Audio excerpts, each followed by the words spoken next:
You know what I've been thinking about a lot recently? What? Ayn Rand. Okay. Didn't see that one coming. Carry on.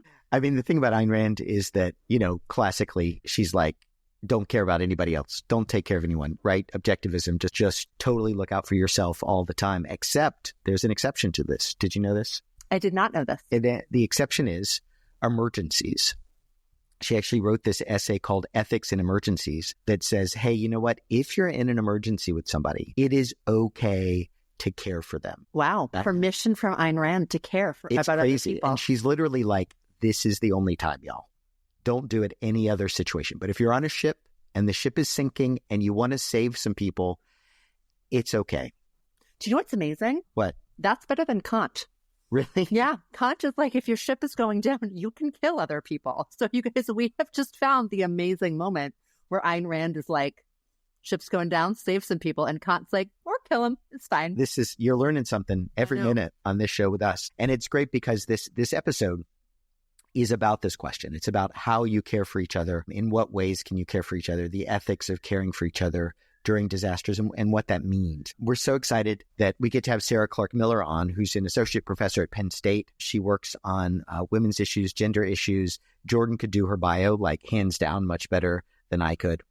Well, she's a philosopher. Right. Yeah. So that's just true of all of y'all, I think, the little cult that you guys have. She wrote a great book called The Ethics of Need, Agency, Dignity, and Obligation. And she also wrote a great essay at the beginning of COVID-19, a lot of good work on this question of what we owe each other, our moral obligations to each other. And also, not to be outdone, Jason Rivera, who's an associate professor and the chair of the Department of Public Management at John Jay College right here in New York City, who's an award-winning emergency management scholar, who's a scholar who thinks about social equity in emergencies and how that should work formally, how our systems of emergency management can do a better job taking care of people during disasters. We recorded this, actually, it's important to say, last year in the fall. Time got away from us a little bit. The world's been a little chaotic since then.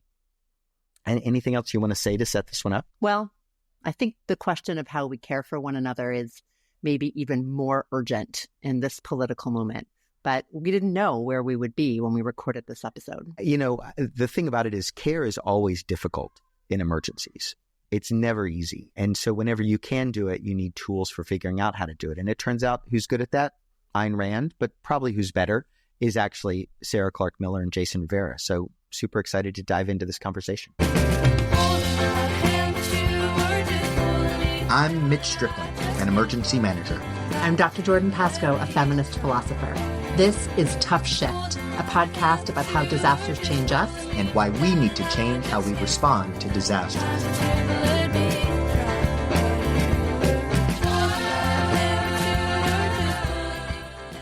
So excited to have both of y'all here. How are you guys doing? Yeah, happy to be here. Jordan, do you have a beverage of choice with you? I do. It is in a mason jar. It is quite watered down because I may or may not be still recovering from a hangover from the weekend. Hair of the dog. Good. Now that we've got our beverages, we're ready to play the epistemology drinking game. So I want everybody on point for that. And I want to start off with you, Sarah, if you could kind of get us into this, maybe by talking about your experience of care in the pandemic and what it meant and the kinds of things that you saw as a philosopher when you were sort of watching that experience unfold. Yeah, I mean, I'll start from a personal perspective and a kind of humorous, self-aware perspective. So I work in philosophy. I'm also a bioethicist. I'm interested in public health. So as COVID-19 was unfolding, I had thought a lot about what it would be like to be in a pandemic, perhaps more than was actually healthy or normal. And so, like, when I was gathering and amassing all of the toilet paper, right, my friends were like, why? And then 2 months later, they were like, knock, knock, knock. Do you have some extra rolls? And I was like, see, we are ready. So, I mean, I had thought a lot about it. And I had thought a lot about the ways in which care might take place, right? And kind of ideal forms of care that would hold. And I think initially we did okay because we were in crisis mode. And so in crisis mode, you can have kind of crisis care response, right? But over time, it wore down. And so there was an initial surging of awareness of interdependence and relational support, and that was awesome. And then we had to keep going. and there weren't tremendous care reserves, and there was no real care infrastructure, right? So it had to be self-motivated, and that proved very difficult. And, I'll point out, just to be utterly cheery, that we are still in the pandemic. Long COVID is a thing. There is still support that's necessary. And I'm hopeful that there can be continued transformation, right, where care can become a kind of constant and not something that we turn to in moments of crisis. Sarah, I think one thing that's really useful about what you just pointed to is the way in which this mirrors how we do care in this country generally, which is that you're right. We're really good at care in sort of like immediate senses. And this is often what I think politicians are pointing to when they talk about like family values sorts of things, right? This kind of like immediate surface level care. But yeah, this question of like care reserves and care infrastructure, like the larger systems that support that care, is really where things fall apart. And I like the distinction between, we talk a lot in the book about the crisis of caregiving in COVID-19, but there was also crisis care, which is a slightly different thing, right? Which is the kind of sort of like the way that we're able to surge caregiving in like small, immediate ways in moments of crisis. Yeah. Right. Yeah. And so the kind of crisis care, I think, had to respond to this crisis of caregiving. I mean, it's sort of, they related. And I think, so right, we need better care infrastructure. But interestingly, Jordan, responding to one part of what you said, I think we really need to understand care as decentralized from the family, right? Like the cis het sort of normative family structure where, yes, we want it to be strong there, but what's really needed is care that happens with friends and family and extended kinship. And so that's something I think a lot about these days.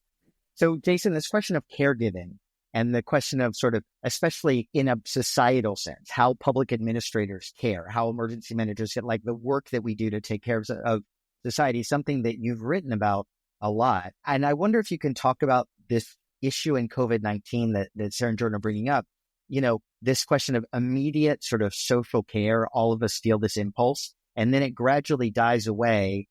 What's the societal response doing at this time, right? How did we do as a society responding? Did we show care in our broader emergency response structures? From a societal point of view, I believe that, as Sarah already pointed out, initially there was a lot of really comprehensive care that spread across a lot of different social groups, a lot of different subpopulations, not only in this country, but across the world. But over time, I think, either through attrition of just COVID and people getting tired, but also the mixed messaging we had from different political agencies, different political figures, really started to take a toll on not only how emergency managers deal with the situation, but how we as the public could actually, or what we should do, right? And so, for example, with the whole notion of going to get vaccinated, one of the things that we were looking at, at one point was, well, how does trust in political figures or trust in agencies impact whether or not someone personally elects to go get vaccinated? And unfortunately, a lot of it is based on, well, who is talking? Was it Biden? Was it Fauci? Was it CDC? Or was it, for example, President Trump? And depending on who was providing the message, elicited, well, what the response would be. And as many of you know, a lot of it was based along party lines or political ideological lines. Individuals that ascribed to Republican, generally speaking, Republican views ended up not getting or following the messages that were being put out by the CDC and the like. Now, subsequent to that, I think what we see is also an idea of what it means when you go and provide services of care to different populations and what the outcome is to those populations when they're provided, right? So you have people like Dee Bennett-Gale, who had a recent book around emergency management's response to the COVID pandemic and how issues of equity played out in the response by different agencies. And what we see is, and what is interesting in my research now, is many emergency managers don't want to have this conversation around social equity of response, social equity of service provision, because they think it makes things more difficult, things more or less efficient to think about these things in the context of acting. And so how did we operate as a society? I think as Sarah had started to allude to, this notion of the importance of social network, the idea that we've been talking about in, you name this, the academic discipline at this point, social capital, right? And the various elements or designs of social capital. I think initially there was a very big focus on bonding social capital, right? The family and your immediate kinship groups. But as I think over time, we started to notice we cannot rely on that, right? But I think what's also problematic is within the agencies that respond to disasters, or even, for example, the Red Cross or the Salvation Army, there's a lot of rhetoric around this notion of working with your neighbors, working with your community.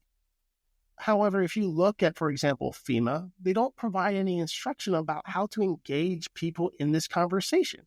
And so if you're saying, well, I should speak to my neighbors about this, well, how do I start that conversation in a world right now, in a social environment where if your neighbor comes to speak to you out of the blue, it's kind of weird, right? Many people don't talk to their neighbors anymore. And in New York City, especially when you're living in predominantly apartment types of situations, interacting with neighbors is becoming increasingly rare. And so the importance of social capital, not only here, but worldwide, has become immensely more important than I think we've ever realized. But I also think there's been an acknowledgement that some scholars would say is not confined to cultural attributes or cultural subpopulations. I do believe, or I would argue, that the importance of social capital is inherently tied to cultural value systems within various ethnic groups or subpopulations. So that's part of what we write about. Let me put this question to you, Jordan. I'm going to put it, I'm going to focus it right in, right? So part of what Jason said was emergency management agencies don't want to get into this stuff, right? Because it's anti-efficient. We've talked about the drop-off in response, how important the cultural attitudes are here. Why is this? What is it about our disaster imaginary that is maybe driving this? Or do you think it is? Yeah, I do think it is. I think that, Jason, to your point, right, part of the reason why talking to our neighbors seems strange, even in disasters, is that we have this sort of very sort of individualist conception, right, of the self and of privacy. And a lot of the ways that people talked about lockdowns as infringing on liberty, you really kind of like reflected or activated that sort of baseline set of assumptions, right? But one of the things that I think that's really interesting connected to that, to go back to what you're saying, is I think you're right that in many ways, COVID-19 is really important as a disaster in which the social capital framework does a tremendous amount of work, right? Social capital-oriented ways of mapping and predicting the spread of contagion, right? Predicting resilience and vulnerability were really, really effective. In many ways, social capital predictions, social capital-based predictions were more effective than other kinds of predictions in the pandemic, but they still missed a lot, right? One thing that they missed, for example, were caregiving relationships. Because of the way that we track social capital, we don't track informal relationships, right? Like, day caregivers moving from one part of the city to another. And that means a second thing. Often when we're talking about social capital, we're talking about trusting relationships, right? You sort of opened with trust. We're talking about relationships that benefit people, that give them more social capital. We tend to assume that relationships are going to produce greater connectivity, greater social capital, and therefore aid in things like resilience. And what this misses is the way in which many of us are embedded in relationships that are parasitic. And caregiving relationships are a really good example of this. And so one of the worries that we have is that we don't have good mechanisms for tracking this. And this is something that I think an equity framework can sometimes miss. If what we're doing is using equity or disparity as our measure, right? And so we sort of say, oh, well, this neighborhood, right? There's this famous study of New York City that we looked at where they sort of come out and say, oh, well, higher income neighborhoods are more likely to be able to shelter in place. They're more likely, therefore, to be resilient and cut down levels of contagion. Lower income neighborhoods, they're more likely to travel and therefore less likely to avoid contagion. And their assumption was that was because higher income neighborhoods have more amenities than lower income neighborhoods. But this misses the causal parasitic relation, which is that people in lower income neighborhoods are traveling to higher income neighborhoods in order to provide services on their backs, that people in higher income neighborhoods are resilient, right? And so I think there are some significant gaps in thinking about these kinds of power relationships. And so for us, these two things are deeply intertwined. The fact that we're not taking caregiving relationships as paradigmatic relationships that should be orienting our analysis of how people are connected means that we miss these kinds of parasitic relationships, and we end up with equity and disparity frameworks that miss the causal relationships and sort of like the root causes that produce simultaneously greater resilience in some neighborhoods and greater vulnerability in others. Sarah, you write about this when you're talking about the sort of moral injury in COVID-19 and other things where, like, we as humans, we want to care. And it's like there's this thing stopping us, right? So in COVID-19, what is your diagnosis of what is preventing us from caring in the way our interdependence would seem to require in these moments? Yes, I think so initially when I wrote about that, I was thinking about healthcare workers, right, who were just absolutely squashed by the pandemic in all the ways. And this concept of moral injury comes up in literature about combat and also in literature about healthcare. What I was trying to point out, which I think becomes more broadly relevant, is that part of the moral injury results because, these are human beings in professions that have kind of care as a base of value, even if they're not articulating it quite as such. And they were pretty consistently, I'll start with healthcare workers, but then think about teachers, right? Because this is another really, I think, underappreciated example. The healthcare workers, they became healthcare workers because they wanted to help people. And yet they were placed in circumstances where there was absolutely no way they could uphold their own moral codes or professional codes in trying to care for others because of the circumstances. This happened to teachers as well, right? And I remember this is one moment when an ethicist was actually useful in the real world. Like there was this huge discussion going on with our school board about whether teachers should be required to report back to the classroom. And I knew a bunch of these teachers, some of whom had pretty serious, complicated health conditions, which meant that exposure would have been very dangerous. And so, the one moment in the school board meeting where I was like, and I jumped in and pointed out that there were these different values that were being embraced, right? And that all the different values needed to be heard, and that an ethicist's job wasn't to tell them what to think, but rather to help them map those values. But at the basis of all of it, we had professionals who deeply wanted to be able to care for the kids in the classroom. And that was what was kind of not being acknowledged, right? So that's what was leading this whole conversation. So there are lots of frontline people who got smushed in different ways, healthcare workers, teachers, and as Jordan was saying, tons of dependency labor performers, right? Dependency labor being this, concept of basically caregiving professionally, who really were placed in danger, and the danger sorted out not at all in ways that were unexpected along racial and socioeconomic lines, right? So that gives you, I think, some sense, Mitch, of a response to your question. Is the squishing inevitable? Real question for, in an emergency like this, one claim that many people have made is we could not have anticipated it, right? It came out of nowhere. And hardly anticipated it. You got the hand picture. This will start now, right? I need a drink. So let me point to something that's happening right now, which is, again, another reason why I'm super fun at cocktail parties. I'm like, let's talk about H5N1. And everyone's like, great, we're out of here, right? So H5N1, we are watching like motion catastrophe, right? If we hit a point where H5N1 starts, wider spread patterns of human to human transmission, if anyone says, who could have known? You have to be kidding me. I know, Mitch, this isn't your position, but of course we knew. There had been lots of people thinking about what would happen in the next pandemic. And granted, there hadn't been a super big one of this nature. There had been other types of pandemics that had taken place. But we did know. So I don't think it has to be inevitable. But I do think the scale of change that would be required to make sure that this kind of squishing, which is very much a technical term that I'm hanging on to since I introduced it, I think the scale of change that would be necessary to make sure that squishing doesn't happen, such that resilience is actually something that's available to all populations, is massive. So I like to think it's within grasp, but yes, it takes structural change. It would take structural change for that to be able to happen.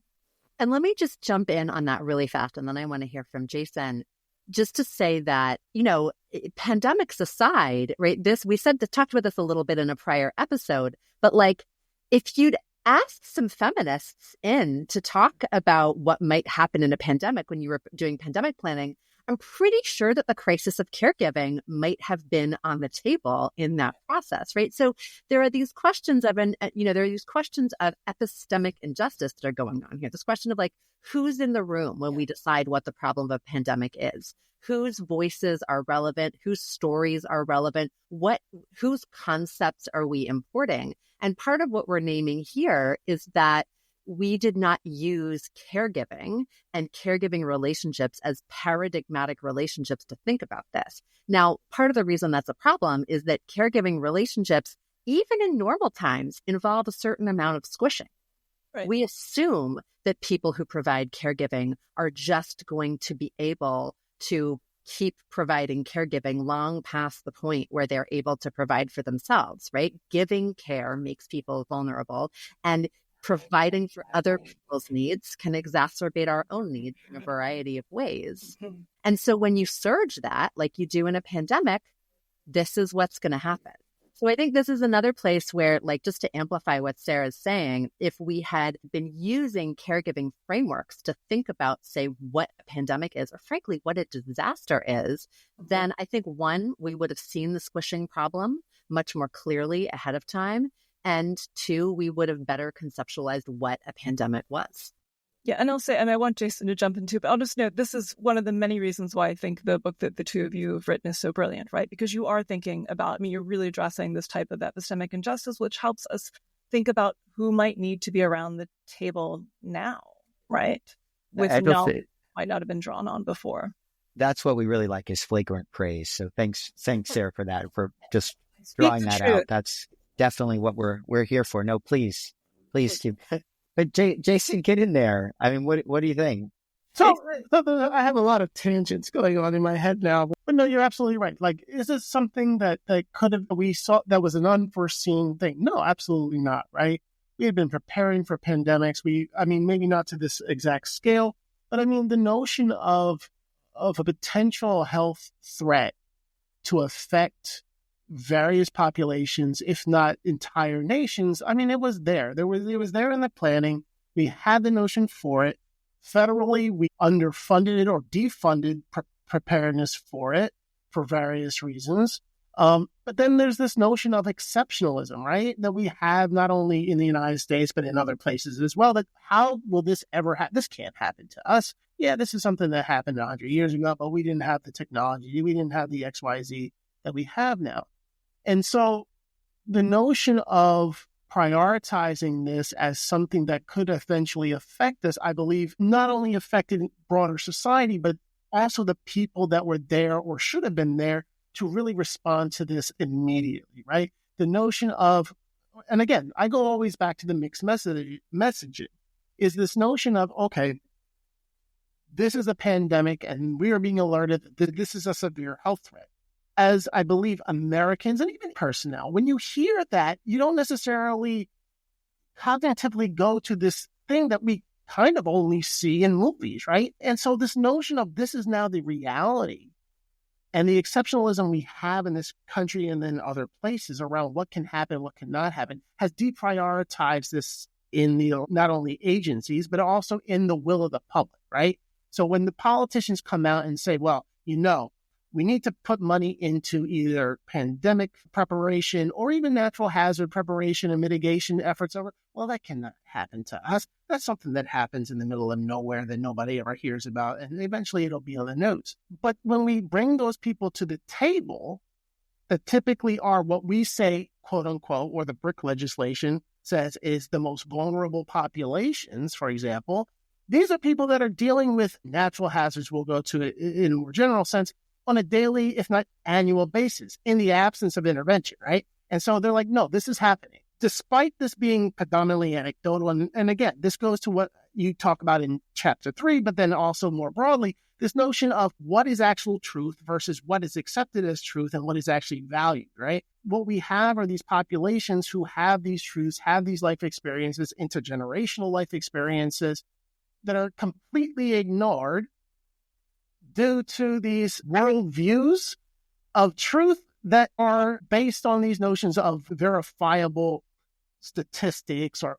quantitative data. And so you'll get enough flattery over the course of this podcast. But one of the things about what you're doing is that everything throughout this book goes back to who is at the seat at the table, as you said. And I've been talking about this for much longer than people have wanted to say, as far as how do you bring people to the table in community development, which is tied to actual mitigation and preparedness practices. But then when we talk about these things, I think this actually inflates the actual presence or the actual occurrence of burnout in these situations, because the expectation that people have is that this will be very quick, it'll go away, and then we won't have to deal with it anymore. But when it becomes a prolonged issue, well, this is not the reality that we've been exposed to or socialized to expect. I think, Jason, to your point, like a really important part of that is like, who's the we there, right? Who's the we or the us that has this exceptional perspective that then informs our sense of what is a disaster and what's not. You know, every time I give a talk on this subject, the first question the philosophers want to ask is they're like, but what is a disaster, right? And I'm like, oh, okay. In exactly that tone, is it always? Yes. Every time, right? And, you know, and we have multiple answers to that question in the book, but one of them is, you know, something is a disaster because we practice it as a disaster. And part of how we decide what to practice as a disaster is determined by this question of who's at the table, right? And that question of who's at the table is not just a question of who's at the table, who's in the room. It's a question of which voices are understood to be giving evidence and which other voices are understood just to be saying stuff, right? To your point about kind of like what kind of evidence are we looking at, right? Our assessments of credibility play into that, as well as who's in a position to frame the concepts that we're going to use to do this analysis and whose experience does not fit neatly within those concepts. And therefore, their experience becomes impossible to communicate, right? Or in extreme cases becomes heretical, becomes nonsense within the sense of this. And one of the reasons why we start with caregiving in this example is that we were so struck by the fact that in U.S. pandemic planning, caregiving was sort of like a heretical concept. Like, why would we be talking about parents, right? Well, you want to close schools. And if you close schools, it seems reasonably clear that children are going to be, you know, like running behind people in Zoom on BBC, right? Like happened. But no one saw that coming because that concept of caregiving and the forms of dependency that are in there were not relevant concepts, right? And so it's this weird thing, like, obviously, people who wrote pandemic plans, many of them have caregiving responsibilities. It's not like this isn't part of their experience, part of their life, but it doesn't show up as evidence. It doesn't show up as conceptual resources. Right. And so this is part of, I think, the question is not just sort of who's in the room, but how does that shape what we take to be relevant, what we take to be important, what we take to be evidence, and what we take, therefore, to be the problem we are trying to solve.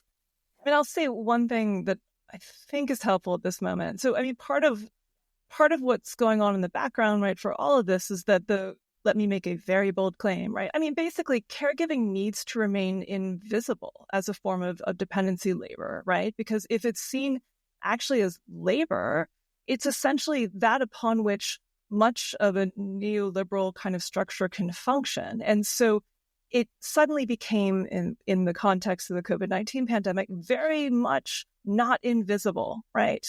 And the question is, do we maintain it in this type of position where we need to see the labor that is performed, which probably should be valued greater than it is, right? So So part of who gets to be at the table and the value of what they're saying, if you're going to value those who are pointing out that caregiving matters and that it's dependency labor, and that those who are performing it should be valued better than they currently are in society, that is going to have to make lots of other things shift. I said that was one quick thing and it wasn't, but I think it's a hopefully important one to point out now. I think it is, Sarah, and it also points to the ways in which, that invisibility of caregiving, right? Like this is related to some of what Mitch and I talk about. We should all drink now about epistemological systems, right? Which is, I know, right? Where part of it is when we can't see something as a system. In other words, we just think that the distribution of caregiving is like the way things are, right? That it has to remain invisible because it has to just kind of be the natural order of things, right? And there's a whole bunch of, of patriarchal, racist, capitalist bullshit holding all of that up, right? And one of the things that COVID-19 did was it revealed that organization as a system. And one of the ways that it did that for many of us was it suspended parts of that system so that pieces of it that we weren't even aware that we were relying on were suddenly apparent, right? And again, this moment of like, I'm sure lots of people remember this, like the guy giving the talk on the BBC and his toddler like runs in the background and his wife is like ninja crawling behind him to get it, right? And which is such a good example of moments where, and not that this is a purely gendered thing, but I think there is a general sense in which a lot of men don't have an awareness of the many pieces of the system that they are relying on in order to be able to go out in the world and, function as workers and citizens every single day. And by suspending some of that, the pandemic made that visible as a system and not just as a natural order of things. Right. And when that happens, when we can see something as a system, then we can start to say, well, is this a good system or could it be otherwise? But we can't ask that question as long as we just assume that it's simply the way things are. Mm-hmm. Yeah, absolutely. No, but a while ago, Sarah, you said the word resilience, and I kind of let it float by. I was like, there it is. Maybe that should really be our drinking word. But now we got to wrestle it because, what I heard you say is that, the system that we have doesn't let some people who are suffering in it be resilient, right? And yet, as Jordan's describing, that system itself is resilience. It's hard to change. I've been working in emergency management for 20 years. I've seen legislation come and go that's tried to make emergency response more equitable and more infusing social capital, and it keeps failing. So it seems like a bad plan to have a system of response that increases vulnerability and precarity of some people. Like, why would you ever respond to something bad in a way that actually seems to make things worse for delivery workers, for people that we're calling essential workers, that's forgetting these areas? Why would you create a resilient system that doesn't let the people within it be resilient? So somebody fix that for me. What do you think, Jason? What do you think about that? Yeah, I could. Based on your explanation, it's inherently not resilient, right? And so, that's part of the problem. And so I've tried to explain to some of my FEMA colleagues and some of the people is when we're talking about resiliency, you cannot be resilient or any geographic region cannot be resilient unless everybody's at the table, right? Because you inherently leave people out. What is prioritized as systematic or systemic things that should be given attention to, they are not necessarily the things that should be given attention to by all the people that should be at the table. And so when we talk about resiliency, and one of the things I loved about this was the notion of, okay, well, we're resilient in what way and recovering from what, right? And to what extent and in what way are we moving forward? So if we're talking about resiliency, okay, we'll just bounce back or somehow absorb the shock of an event. Have we done that? And to Jordan's previous point around okay, we've been able to identify these problematic systems. Have we changed in any way as a byproduct of actually visualizing them? I think like any other disaster, we say, oh, this is a shitty type of thing that we're seeing, and this is horrible. And we harp on it. But then for one reason or another, it fades away into the background. And then give or take 25, 100 years, we go, oh, you know what? Same thing that happened before and the same crappy systems that we had are back. Why? Because when we had the opportunity to recover or be resilient in different ways, we say, oh, you know what, that's too hard. Or there's path-dependent issues that create a situation where we just don't have the capacity to change or won't change, right? And so, I'm sorry. But so when I get aggravated when I talk to some of my colleagues and say, okay, well, we're resilient, or this population is not resilient, for example. Well, how are you defining resilient? It may not be resilient in the way that the feds define it or the way the state defines it in some type of way, but these communities, these populations are resilient. And in many cases, in the absence of intervention, they're able to withstand time and events. And we look at them from traditional worldviews, right, as they're backwards. Well, why is that? Why are we doing that? We can learn from these communities. We can learn from those populations. But again, as Jordan and Sarah have already pointed out, it's like we devalue these ways of coping, right? These different notions of either caregiving at a very intimate level or even a societal level. Sorry, you set me off. No. Jason, I'd already been set off with a hand gesture, so I just feel like you're joining me. I feel very supported in my response of well, of course it's a problem. So yes, we're good. So why? That's what I want to know. Why are we stuck in this cycle? What is the rock that won't move when we hit these places? I mean, Go, Jordan, please.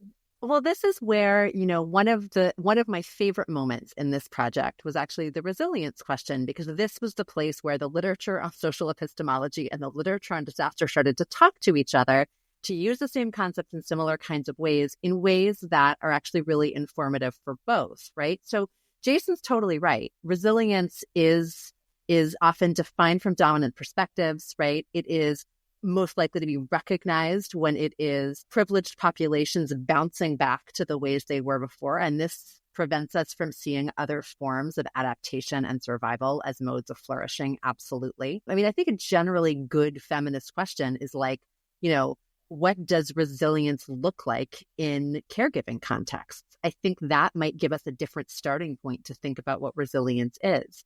But one thing that I really got from the social epistemology literature, and I'm drawing especially here on Christy Dotson's conception of resilience and epistemology, is that it really matters what kind of system it is that's resilient. If we have a system which is designed to be unequal, is designed to be parasitic, and is designed to benefit some at the expense of others, and then we surge that system in a disaster, we're going to end up harming people. And we're going to end up harming people along incredibly predictable lines, right? As both Sarah and Jason have pointed out. And so, one of the ways that we think about this in the book is that our disaster imaginaries, our disaster ways of knowing, are tools of resilience for a lot of our hierarchical and harmful systems. They ensure that in these moments where we can suddenly see, for example, that caregiving is a system and not just the way things are, that rather than having a moment of being like, oh my God, maybe we need to produce this kind of huge structural change that Sarah's talking about, like radically rethink how we organize and distribute caregiving. Instead, right, we're oriented through kind of like disaster individualism. And so we root away from that, and that ensures the resilience of our ways of knowing care that prevent us from taking action on what we saw. And so, Jason, I think this can help explain some of your point, which is that, yes, we saw this in COVID, but one of the ways we are resilient is that we are epistemically resilient. We were able to see it and then bounce back. We were able to see it and not really do a whole lot to change a lot of these features, in part because these are not disaster phenomena. They are part of our normal that become visible, right, in these moments of disaster, right? But the system you're describing, Mitch, is just how we built the world. You know what I mean? Like, I don't know that it's specific to disaster. It's how we built the world in general that becomes readily apparent in disaster. And this is where, totally unexpectedly, so go with me on this. What I'm thinking of are like these nylon swimsuits, those terrible ones that you wore for swim practice. Sure. And then if you wore them a season too long, they kind of weren't going to bounce back any longer, right? So So resilience can mean a couple different things, right? It can mean, this ability to recover quickly. It also kind of can refer to this bouncing back. And there are certain populations whose nylon is not so out of shape because it hasn't been as tried, whereas there are other populations who are constantly asked to bounce back in different ways.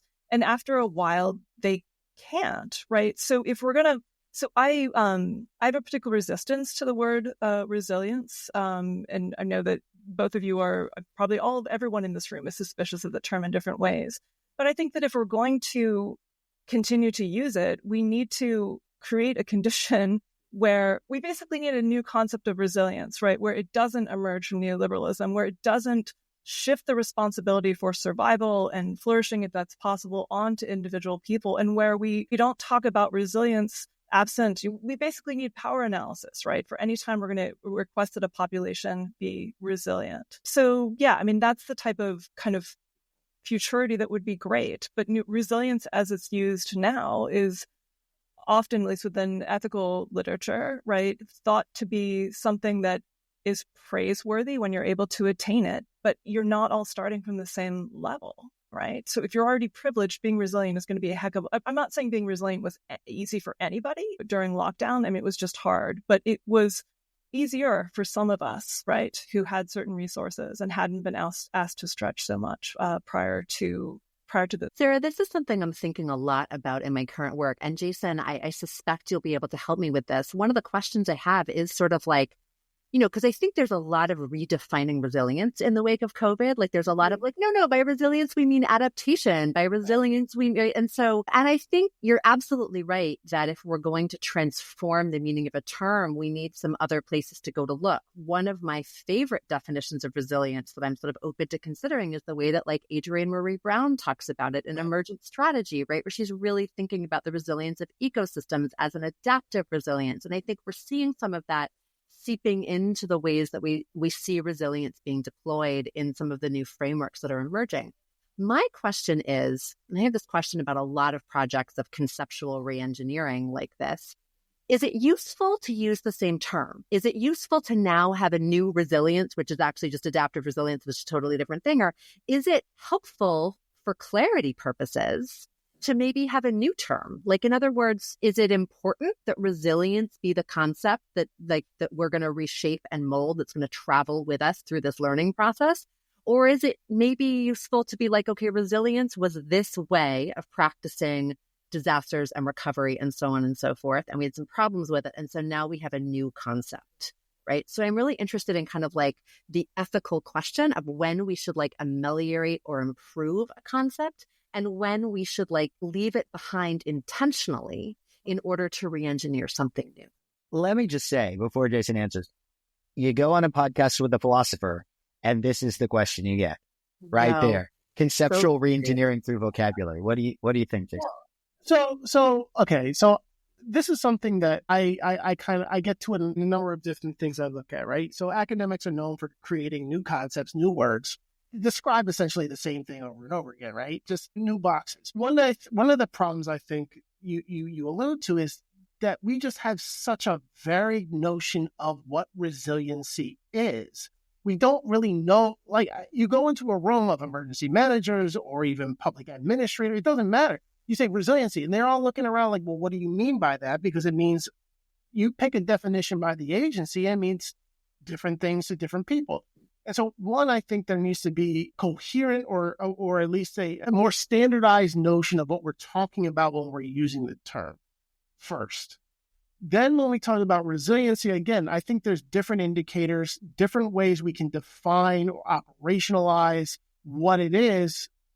But again, I don't necessarily think that helps us become more resilient because, again, if it's based off of, no matter how you define it, some broad notion of bouncing back, shifting to a new system inherently breaks that mold, right? You're no longer resilient. You're basically breaking the structure to move on to something else. So can we use the word resiliency to describe that function? I don't think you can. I think what you're saying is you're recovering in a different way or in a critical way, make things better. And then we can create a new system that is more resilient, in which can be characterized or operationalized in these ways. But to be resilient in what we have, based on what has already pointed out our broken systems that inherently perpetuate power structures, it's going to reiterate the same thing over and over again. Because if you say, well, we're resilient, well, then it is literally going back to what we are before, or it is at least going back to something similar. And breaking that breaks the narrative that the politicians and the power structure has around the functionality of our systems as a whole. When we start to challenge that, well, you can't just say, well, it's just caregiving is we have to fix, right? You have to start fixing everything. And then it becomes something that the politicians, no, you can't do that. And again, you see this in other types of policy domains, like this notion of critical race theory and the conversations around social equity around the country. It's like, can we talk about this? No, don't talk about that, because then we have to start analyzing or assessing how the system actually affects different populations in various ways. And it gets too complicated if we're going to help different people in different ways and have different. And so to your question, I love the idea of, do we create a new term? Do we reconceptualize this in a different way? I think if we refine what we're talking about, so we're not speaking past each other or having to define the concept every time we start a conversation with a new group of people, I think that's at least the first step. And Jason, I think one thing that's really useful about that, this piece about talking past each other, right? The philosopher Sally Haslanger distinguishes between sort of like our official definitions of terms and then our operative definition, or the way that they get used by normal people, right? Like kind of on the ground. And I think that's part of the problem that you're naming, which is that we can keep redefining what resilience is in official guidance, in official documents in a whole bunch of ways. But if the way that it is cashed out in practice on the ground by non-experts is still this old school, let's just bounce back, right? This is what resilience looks like. Then there's a sense in which those new definitions are doing the same kind of harm, right? But without the accountability of being like, that's what we in fact intended to do, right? And so these things come apart. And we compound the problem by using additional abstract terms, right? So we'll talk about the equity of resiliency. Again, another term that people have various definitions for and what. But you, Jason, you defined social equity, right? I want to be clear about this in terms of cashing stuff out. You are the only person I know who's proposed a pretty specific framework for what social equity means in emergency management based on a review of the literature. And so I want to ask you, because to me, this is a powerful idea. It is useful, and it is in some sense measurable. Walk us through for a minute what you think social equity is, and in particular, what it means about the status quo. Because you make the point partly that, the politicians, responders don't want to mess with the status quo. So what is social equity, and does it have to mess with the status quo if you use it as a goal? So social equity is attempting, and this is applicable to emergency management, but arguably Clarke Knox and I say that you can apply this notion to all public service provision areas. And the idea is to provide equal, inclusive, effective services to all populations, and not to just go down a checklist of identifications. And so one of the problems that me and a number of other people started to run into was, when we're talking about social equity, there's an immediate, people believe you're alluding to race, gender, etc. However, it's not just issues of race, ethnicity, and gender. It's an issue of social class, social economics, religion, and the list goes on and on. And so to create what has traditionally been done is addressing particular issues for particular populations that is also not socially equitable. Based on the literature, we try to break down what within emergency management and but also public administration has identified as dimensions of what social equity are. What are the important dynamics of social equity, which, again, some of which have not been individually explored in various ways. So one of the dimensions that we talk about is, for example, access. Well, what does access mean? In the vernacular, as you point out, in the American context, we talk about access in relation to, for example, you had mentioned Rawls earlier, procedural fairness, which is another one of our dimensions, but this notion of opportunity of access, ADA types of notions of accessibility.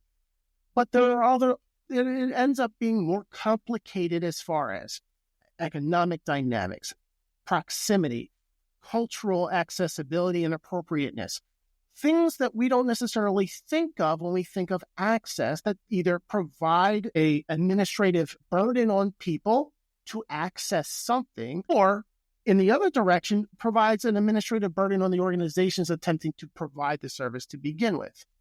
And so we create this definition, which people have said is quite, I'll use the word ambitious to be nice, right? But we deliberately put it out there, particularly to get kicked in the face or get kicked in the teeth. We saw for the last 50 years in public administration a discipline who is founded in the 70s off of this notion of social equity, right? And for 50 years, no one has come out with a definition on what's socially equitable. And so when we have these conversations, we have this notion of what it may mean or what it means to you. And so when we talk to emergency managers or even service providers in any sense, we can talk about what are the potential characteristics of social equity. You want to provide access. You want to provide equal outcomes to the interventions that you provide. You want to save people. You don't want to you want to provide services in such a way that do not discriminate people as best you can in a deliberate way.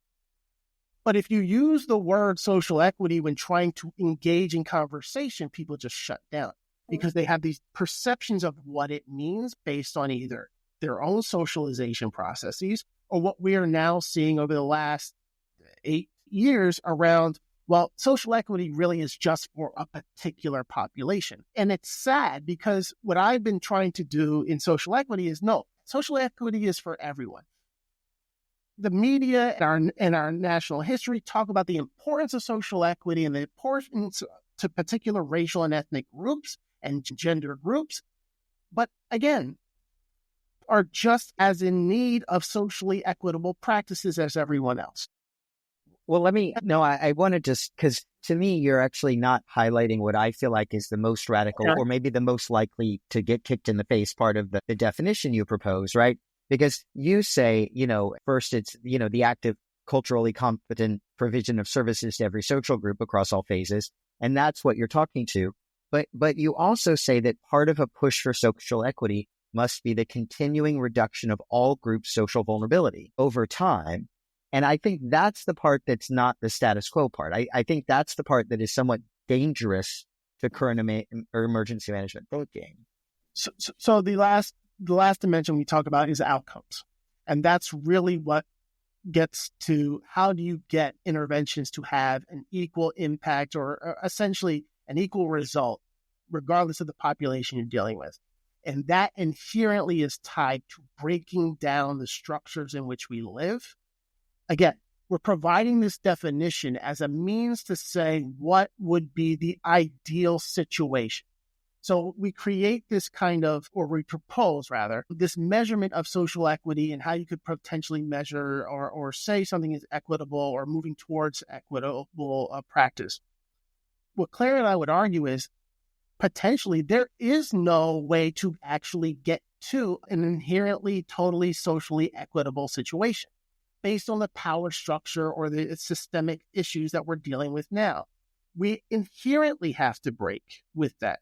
So I hear myself, and I've heard myself before say this may be a pie in the sky type of endeavor in that we're talking about social equity. Can we get there? I think we can try to get there.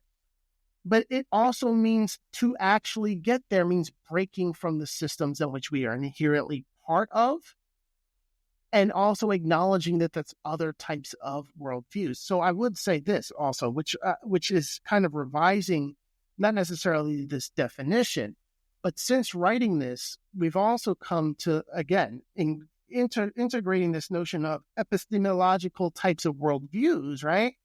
well, is our notion of social equity actually equitable across context, right? Because again, literature is inherently westernized, colonizer type of literature and journal basis, right? And so is that the actual idea of what's socially equitable?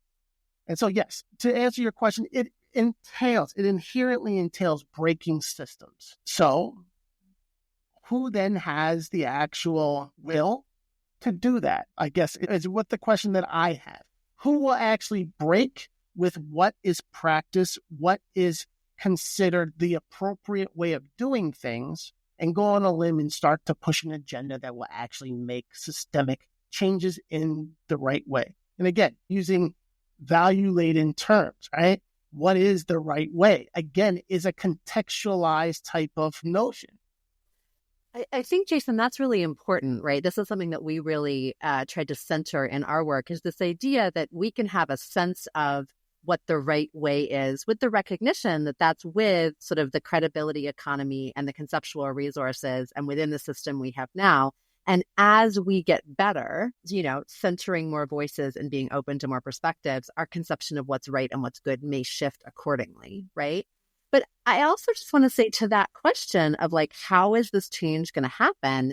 That this is part of what Mitch and I think is powerful about thinking about these questions in disaster. And I think your work really, really bears this out, which is that it's very difficult to get radical systemic change just like on a Tuesday. Like people aren't up for it. You know what I mean? Tuesday is going to be like, you know what? Let's radically rethink how we organize access to healthcare.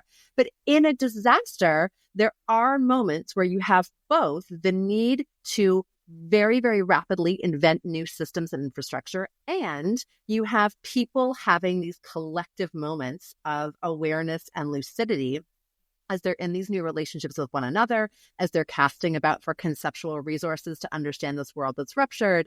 And so I think that thinking about this social equity question, which you're right, is a much bigger question than disaster. Thinking about it in disaster is really important. But, and I have this question for Sarah, one of the ways that disaster then roots us away from this kind of change is it keeps, I was thinking that your distinction between needs and injury is really useful here, because it continues to sort of like the disaster context tends to root us towards thinking that we need equity in order to deal with the injuries caused by the disaster, which are different from broader questions of needs. They overlap, but they're different. And so I'm wondering how your thinking on injury and need could maybe help us to think about the limits of the disaster context here.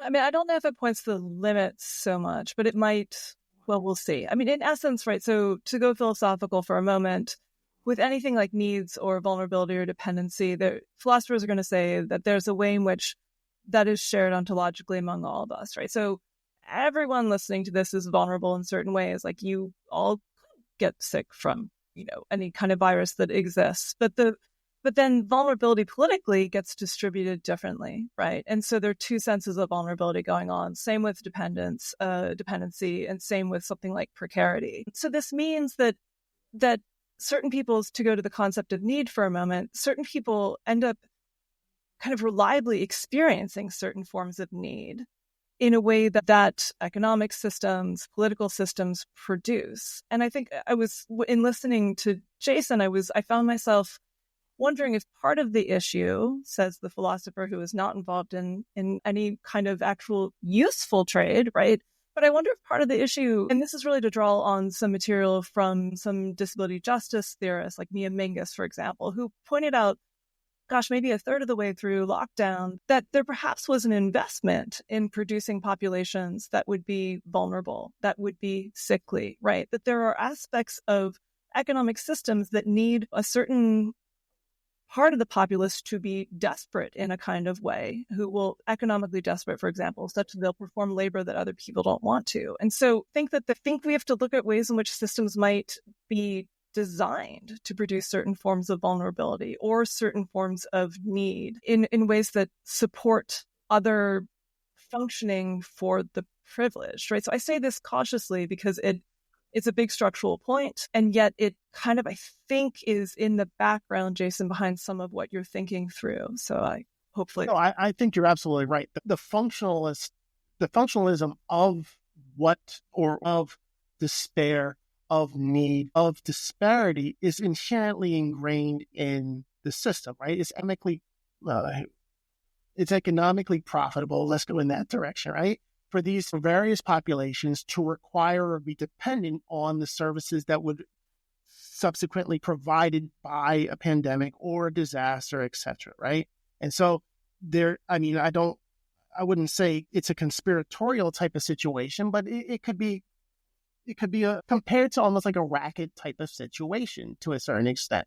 We've created a situation in which people, if the right events or the right circumstances present themselves, will be dependent on particular organizations, systems, etc.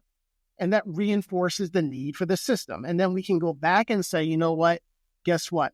When things went bad, we were there to help. We won't mention that the reason things were bad were because we created the situation in which they are bad.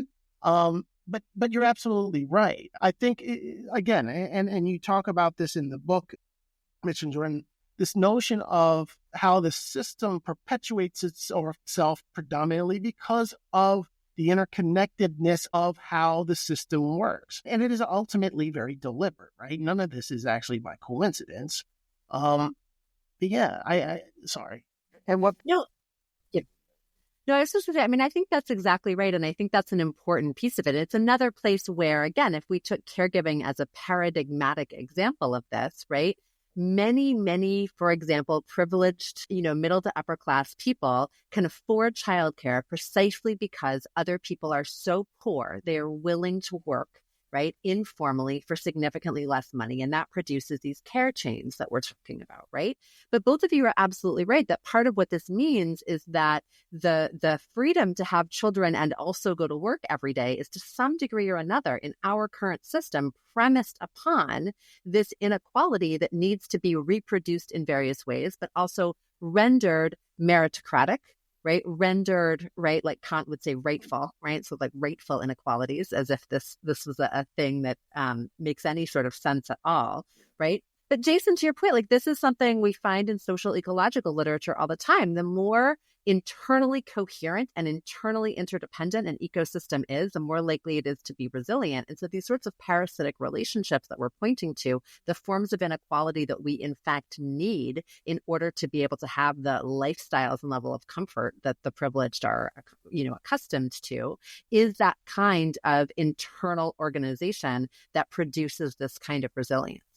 Well, and what pisses me off about it is the way that like emergency management is asked to be like the little bitch of this huge discriminatory system, because we are working in a disaster to reproduce it, right? Our job is to kind of like restart it when it gets knocked down, right? We're like the jumper cables for this discriminatory system to make sure it gets put back together again. And I wonder, Sarah, if I could ask you to engage in the work of imagination around the politics of care, which I think is really compelling. You're clear that the politics of care is not a mainstream idea. It's not even a mainstream idea within bioethics, right? But if you could imagine a disaster instead being a moment where the politics of care could get uptake and could find energy, what would that look like? Like, can you imagine what that would be?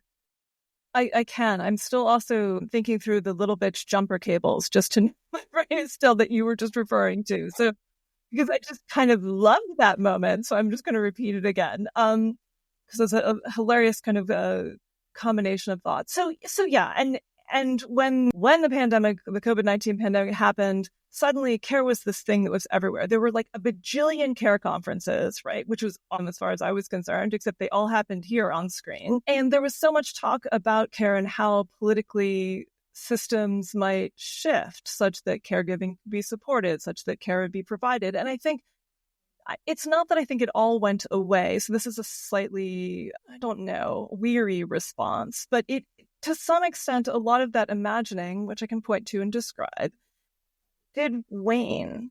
And yet, I still think there are ways in which the notion of care itself, not simply the kind of dependency, labor, and caregiving, but caring in relation to others, right? Caring about their needs, caring about forms of vulnerability, it is risen in terms of the attention it gets. So here's an example. As everyone in this room knows, when we were originally supposed to record this, we couldn't because hilariously I had COVID. I was like, could we make this up? We cannot, right? So that meant that, I had to go through the CDC protocol. I was supposed to be teaching all of that stuff. And when I went back into the classroom, I was cleared to enter. I was, my symptoms were waning. I was testing negative.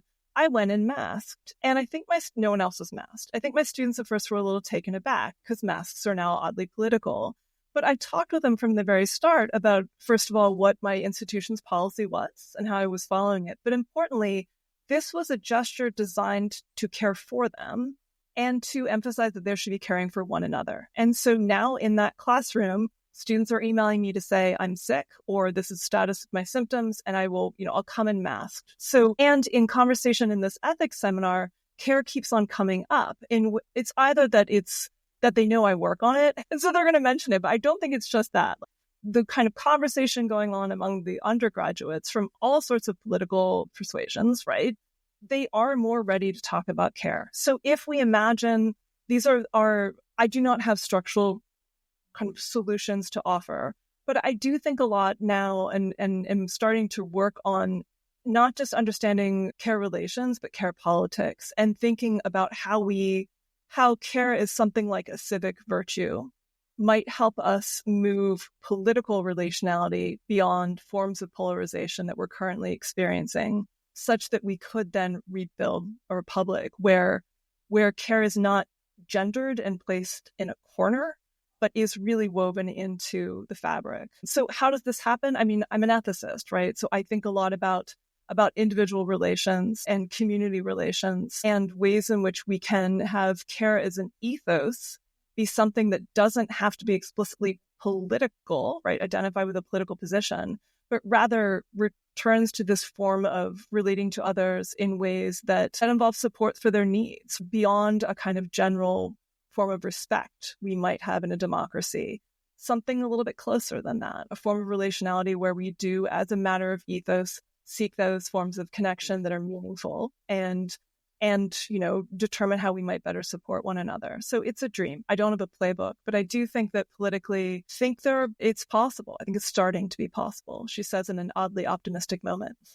Well, and I want to say to that optimism, Sarah, I mean, this comes back to sort of Jason's point earlier about resilience, right? That like part of the problem is that the frame we're doing all this in is this, let's be resilient, let's rebuild, right? Which sets us up to believe that regime change would be a bad thing, that radical structural change would be a bad thing. And one thing I want to name in all this is that care is often marshaled for those resilient kinds of ideas, right? We have this deeply ingrained in part because of the way that caregiving is often hierarchical, the way that it's often, it's taken to be like a feminine virtue, right? And so we often think of caregiving as having a kind of, and it's deployed in American political rhetoric as something conservative, right? Care is how we conserve the status quo. It's part of producing resilience, right? Even though caregivers themselves may have to sacrifice in order to do that. And so I think one of the dangers here is that in this kind of surging of care in our national discourse through COVID-19 is that in some ways that idea of care gets uptake in ways that align with this project of resilience that Jason is talking about, right? This like care to get back to where we want to go. And I think that what you're pointing to, and something that's really important here, is something that we see a lot in disability and healing justice frameworks, right? This idea of like radical care. Care, in fact, is a radical political activity that involves a radical rethinking of the structures through which we relate to one another, and that really in very significant ways reorients us in our most basic relationships, but also in the broad structures in which we're embedded. And this is if we're going to think about kind of like a radical project of imagination, Mitch, which we absolutely should be doing, I think it may be useful to prize care and resilience apart and in fact imagine ways that care could be a site of regime change in which we are cared for through that regime change. Part of what's scary about regime change is doing something new is terrifying. Well, if the regime change is rooted and grounded in relations of care, then that regime change might in fact be, not so scary. It might be more possible. And so I think the kinds of the relationship you're pointing to, Sarah, between the sort of like the on the ground effective and ethical experience of being in caring and recognizing those like civic relations of care as a starting point for broader structural shifts that could allow us to kind of refuse the resilience framework and begin to think about being in new ways could be a radical side of imagination. Yeah, and I think it's a both and situation, right? So I often joke about ethics not being useful, and yet, I'm an ethicist for a reason. I'm also a social political philosopher for a reason too. But it's not just that we need in this kind of pie in the sky way to restructure relations in my classroom, as I was talking about.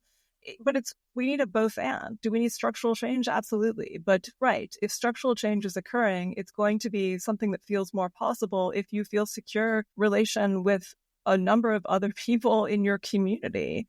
And I think I like the idea of pulling care and resilience apart. Sometimes I think about it this way. If there were broader practices of care available, then people would need to be far less resilient. Like this should kind of be the goal, right? Like let's try to create circumstances where resiliency isn't as needed. I think all of us in this room have children. Now we know that like the coming world for our kids, we do need them to be resilient, but because climate change, violence, I can give you the full list, right? You can think of the list yourselves, but it would be so much better. We could create caring structures that then limited the extent to which our kids would be required to be resilient in the future. Right. Well, and if it was those caregiving structures that needed to be resilient rather than the sort of like you as an individual be resilient, right? But relocating the resilient into those relations of care. I think what we're saying is, resilience may sometimes be a virtue, but it's certainly not the only virtue. There are others, adaptability, love, care, and sometimes resilience can be a negative. If something is resilience that is maladapted, if a bad system, or you're being resilient because you're stuck in a different way. So resilience in that sense is a little, I don't want to use the word moral around philosophers, amoral or outside of morality. It can be imbued with different values. And we're talking about in this pie in the sky way, but I guess I want to close with maybe more practical hope, to just ask you, what do you think, given this, is the most useful idea we should bring to the next disaster that is certain to come our way, either in changing disaster policy, in changing how we relate to each other? What is that one small step that might help us next time? Who takes this first? Jason, do you want to go or do I go? Be my guest. We could flip a coin, So I don't know if this is, I think this is a useful idea. I don't, there are a number that have emerged, but I want to refer to the work of Leah Lakshmi Samarasinha, right, who's a disability justice theorist. And in their book that they wrote during the pandemic, The Future is Disabled, they feature a concept called crip-doulaing that I think is a very useful concept from a care perspective. So they want to make crip-doulaing happen on a very large scale. And essentially what it points to is the notion that within disability communities, there have been people who have been living with forms of serious chronic illness for a long time. They kind of know how to navigate certain systems. They know what it's like to live in a white ableist society, right? They can, in fact, teach those who are experiencing extended disability through long COVID, for example, for the first time. They can help bring people into that experience in ways that really prioritize the specialized knowledge that exists within the disability community, and can create connections of care based upon that expertise and knowledge. And so I really like this idea of crip-doulaing and thinking about pulling from knowledge that has been underappreciated in various disability communities to help the growing number of people who are experiencing long COVID figure out how to navigate the world better. So I would piggyback off of what, to a certain extent, what Sarah's alluding to, and kind of change, I guess, the focus from the United States context to something more global, right? So one of the things that we're seeing in emergency management practices, but also in public administration practices more broadly, is the final acceptance that other worldviews, other truths, other approaches to doing things are in some ways better than how we've been the westernized colonizer type of structure, right? And this infusion of traditional ecological knowledge into what people and how they deal with situations is becoming, I don't want to use the word popular because it's probably inappropriate to use because it kind of alludes to a more broad base, but in various places, for example, in Latin America, in parts of Asia, you're seeing an appreciation emerge that is separated from the Weberian type of public administration worldview that this is the way you have to do things. And so we can try to break, or we're starting to break, or places are starting to break. In the United States, what I am finding more hopeful, I'll use that word, hopeful, as Mitch had pointed out, is the conversations that we're having, not necessarily in just room, in specific rooms at a conference or in hallways. At the Disaster Research Center conference that I ran, I met Mitch in person at, and even at the Natural Hazards Conference, not this past summer, but the summer before, there's an overarching theme of the notion and the value of breaking the notion of recovery and resilience to go back to something, right? Or bouncing back. Instead of thinking about what we could do to change the system, think about what we should do to change the system. And I know public administrators, emergency managers are avoidant to dealing with what we should do because they're value judgments, right? And once you start to go along the idea of what you should do, you can potentially break with the legitimization of the structures in which you work, the politicians that see you as actors of them, or citizens seeing you as actors of them. But in order to bring that change that we have been talking about this entire time into fruition, the hope I see is that it has actually become center stage. One of the things that I think has become more predominant is this notion of, we know it's broken. We know the system is perpetuating itself to the detriment of various groups. There is functionalism attached to it, but this is sick. We need to break with this. And I think what we are seeing is not only academics and some practitioners deal with this, but at least in my experiences with working with FEMA and people within FEMA and some of the administrators, is that there has been, or at least now, a more legitimate acceptance and acknowledgement that we need to change in more critical ways. Now, I say that that's hope. But then I'm also a pessimist for most of my life. Now, this was a hope question. Okay, well, then I'll be quiet. Well, and let me say something that brings together a little bit of what Jason and Sarah are saying, because I think this is really important, right? So, Jason, I think you're absolutely right that part of what we're seeing post-COVID is, and we've been seeing it for longer, but especially since COVID, this collective awareness that this system is broken. There is something wrong with it. There is something wrong with our collective ways of being. And therefore, there is a question not just of critique, but the work of bringing a world otherwise into being, right? This is the hope question. And so, Sarah, to your point, one of the things that Mitch and I theorize in the book, and we'll talk about in a future episode, is the idea of disaster doulas. And I think one way of thinking about the way in which we're thinking about disaster doulas is this work of bringing this world otherwise into being, is something I've said several times on this episode, right? Which is the importance of taking caregiving relations as paradigmatic in how we think about what work is, what vulnerability is, what resilience and vulnerability are, and that this might give us some different starting points for thinking about key concepts like equity and resilience, right? As we've talked about, and it might open us up to relational and networked analyses capable of recognizing parasitic relations and forms of dependency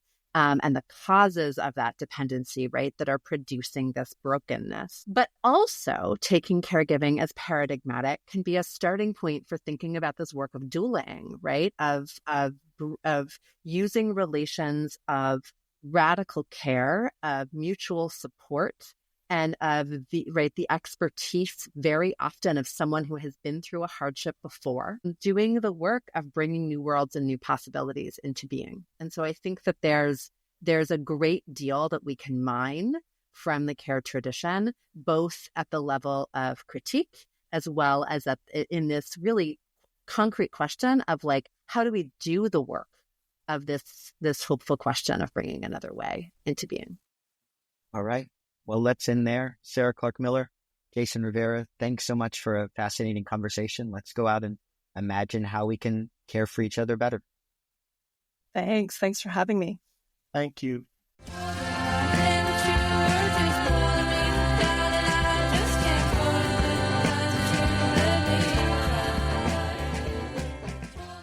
I love how we closed at the end of that conversation with this kind of call for hope and care. And, you know, I think what's important is one of the things we found, actually, my favorite chapter in the book is Jordan's chapter on backlash in disasters, which we haven't gotten to yet. But what we know is that feeling like you care for people in emergencies, just this feeling of caring is not enough. And so next time on the show, we get to talk about perspectives. We get to talk about standpoints and how your standpoint shapes those feelings of care and why you need to pay attention to people's locations in emergencies, people's status and class. Does that mean we get to talk more about epistemology? Yes. And that's why we're only going to allow ourselves light beer on the podcast and not whiskey, because I think next episode on whiskey, we would go down quickly. We may not even make it 15 or 20 minutes. It would be like doing shots at a bachelorette party. You know what? Challenge accepted. Next time on Tough Shift. Tell me you want me to love you. Tell me you want me to love you. Tell me you want me to love you more. Tough Shift is produced by me, Mitch Stripling, with original music from Victor. If you like what we're doing, buy the book. You can sign up at disastersandsocialchange.org for a discount code. Stay connected.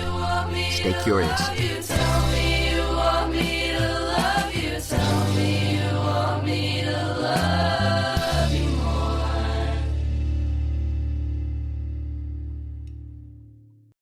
Whatever you said, I've been recording this whole time. So I just want you to know that we captured it. So, okay.